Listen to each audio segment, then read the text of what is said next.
You're listening to the HR Mixtape, your podcast with the perfect mix of practical advice, thought-provoking interviews, and stories that just hit different so that work doesn't have to feel, well, like work. Now, your host, Shari Simpson. Joining me today is Dr. David Cohen, founder and senior consultant of DS Cohen and Associates. David is dedicated to building organizations capable of sustainable growth through strategic leadership. His expertise lies in aligning culture with organizational effectiveness and performance. David, thank you so much for coming back on the podcast and having this amazing chat that we're going to have. I appreciate the opportunity to do it. I really do. So I know that you recently released another book. Yeah. Maybe we can start there to share a little bit about that. Sure. The book's called Selecting the Best, Fostering a Workplace Driven by Values for Lasting Success. It's been out about a month, a little over a month. And it really has two parts to it. It's based on a case study I did in Corpus Christi, Texas, with a plant that was really a greenfield site, starting from scratch. So we worked with the new leadership to identify what the values were going to be, what the culture was going to be like. And then I trained them to hire people when they needed to hire people, which took about a year to be able to hire them right. And I was even surprised by the results because in the first round, they figured they'd have to hire 100 people. So I know they had to hire 95. So they said they'd hire 100 because they knew people would bug out. So they offered it to 102, but 101 took the job. Wow. Because when people were asked why you take the job, they loved the interview. They loved that they were being talked about them and not some crazy stuff like what do you like and where you're going to be in 5 years and all that, but really conversation about how they act on the job. So they liked that. And unfortunately, the company that owned it in Italy went bankrupt and it went into receivership, so the plant didn't continue being built. However, it was salvaged by a consortium from Taiwan and Mexico, and they started rebuilding it. So they said, well, let's bring back our best employees. Well, some of those employees moved away from Corpus Christi. One, in fact, moved to Seattle, Washington, much in different place than Corpus Christi. And he came back at his own bill for a 25% cut in salary. And it turned out about 10 came back at least a 10% cut in salary. And when I asked them why, they said, because I never worked at a place where leadership not only had your back, but they were working right beside you. And every decision they made, even if it was a decision that wasn't going to be popular or wasn't going to get them things done as fast as it should be, or they thought it could be, it was always a decision based on the values. And they said, I never worked there like that before. I wanted to come back. And they came back. And that's why I say if you hire based on values, you get people that are excited about working there. They have a great employee experience and retention rates go way up. Innovation and productivity go up. So there is a correlation. Yeah, for sure. And I think that kind of ties into the conversation that honestly that I wanted to have today around agile leadership. And what does that practically mean for HR teams today? And I guess how does it look different than some of like the traditional leadership models that we've been taught in the past? Well, if we go way back to when I started in consulting in the dark ages, you would say that leaders weren't supposed to have a sense of humor and they were never supposed to show emotion. Yep. They shouldn't show that side of them. You weren't strong. Now it's a 180. Now it's about humility and it's about admitting that you failed at something and you learned from it. Because that's true. Nobody ever learned anything from success. They learned more from the failures than the successes. So I think that leadership has evolved with that. And there's a certain amount of emotional intelligence that has come a long way, that people realize that we're more complete human beings and that we have to adjust. It doesn't mean leaders are giving up on their goals. And it doesn't mean leaders aren't giving up on their passion. It means that they're smart enough now to say, okay, if this isn't getting us where we want to go, what is? And let's listen to different points of view. And I think the best leader is one who might have an idea, isn't ready to take action yet, but ask people around him or her, what are you thinking?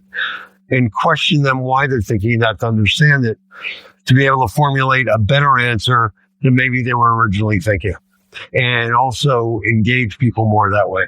So I think it's an important part of that. How do we get HR teams to think in that agile mindset? And the reason I ask is, even if I look back on my own, I stepped into roles where I was expected to deliver kind of a whole product with a bow on it, perfect, ready to go, right? Right. There wasn't that iterative process that we actually see in agile methodology, which we know works, but sometimes it's hard getting our teams to kind of shift that mindset to think about iteration and failure and growth in that kind of way. How do we start to make that? Well, I think one of the first things is people pay attention to what you reward.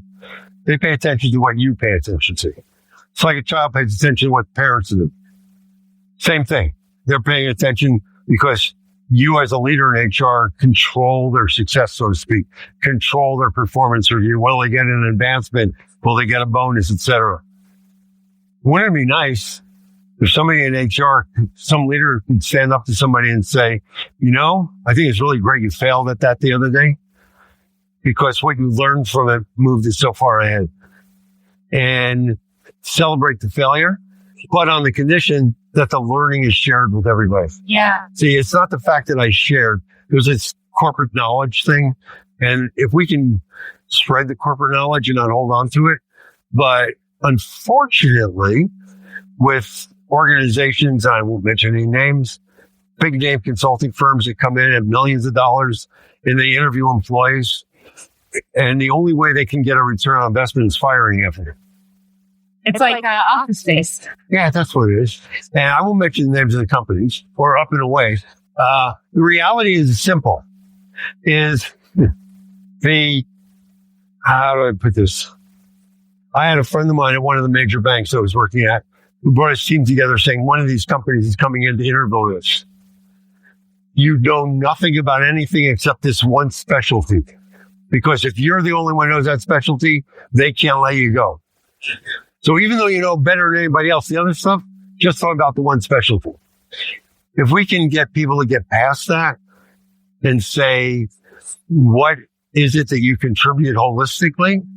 I think it'd be a whole lot better. But unfortunately, that's going to take a lot of the outside influences are going to have to change. Well, and what a waste of money for an organization if you have leadership inside coaching your employees like, hey, only say this.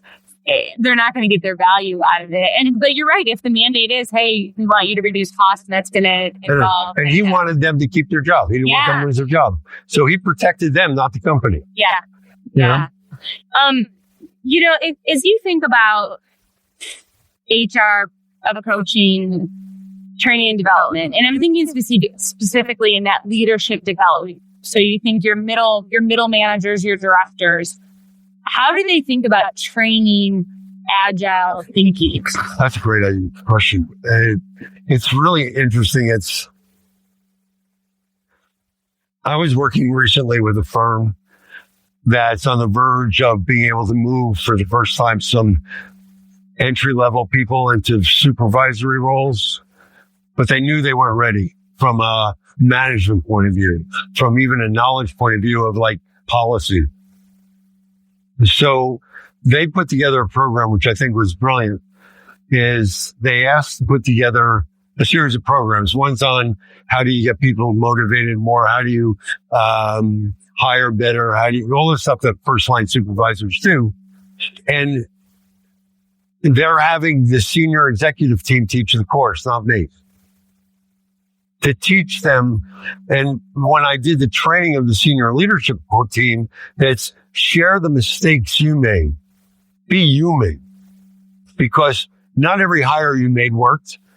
And not everybody you tried to help developed.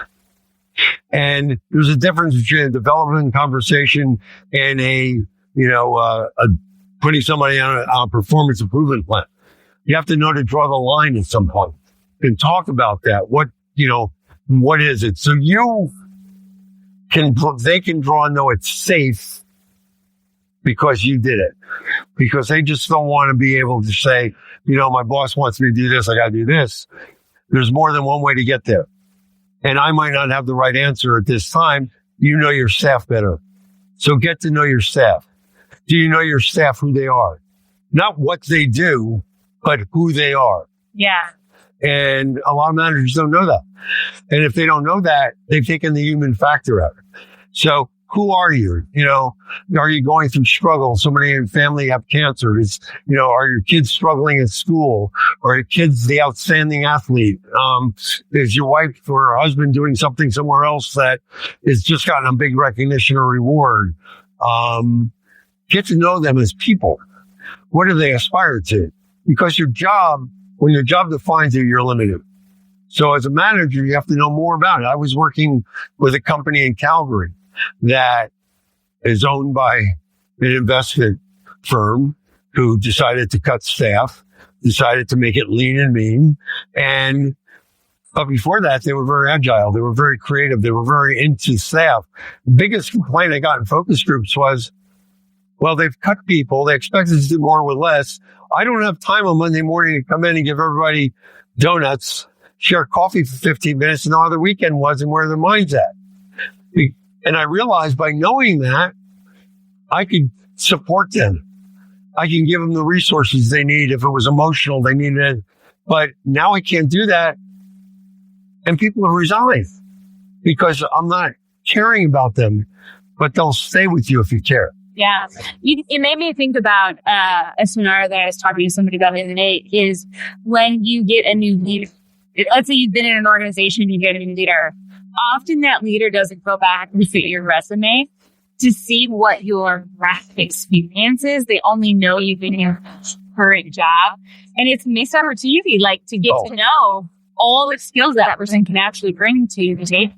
Yeah, I just wrote a LinkedIn article on the whole idea of promoting from within versus hiring somebody at the CEO level from going out.